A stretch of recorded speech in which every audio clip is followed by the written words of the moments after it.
When we think of Nag Panchami, we often think of the great serpent stories of Krishna or Shiva. But across Bharat's Vanvasi traditions, there are ancient stories of the Nag, stories preserved not only in texts but through generations of oral history. Among the Mesram Gonds of central India is the tradition of Nagoba or Rajashek, the sacred serpent deity. One oral tradition tells of a man named Padiyur, who set out on a remarkable journey in search of Rajashek. His journey eventually brought him to the sacred abode of the serpent deity, but Rajashek was away. Padiyur entered. He sat upon Rajashek's throne and took leaves from his sacred place. When Rajashek returned, he discovered that a human had entered his domain without permission. He was furious. Taking the form of a great cobra, Rajashek pursued Padiyur back towards his people. But before the serpent could reach them, a holy man named Chiringi Bhatt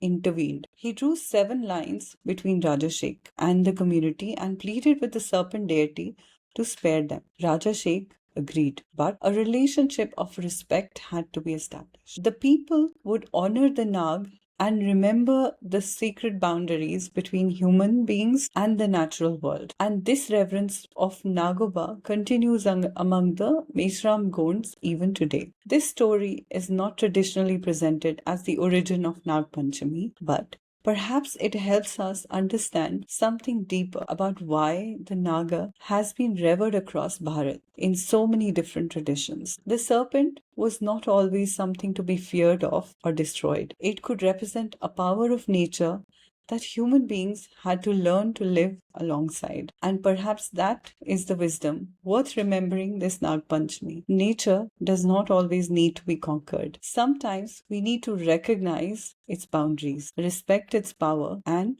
learn to coexist with it. That is today's daily wisdom story from Bharat's Vanvasi traditions. Namaste.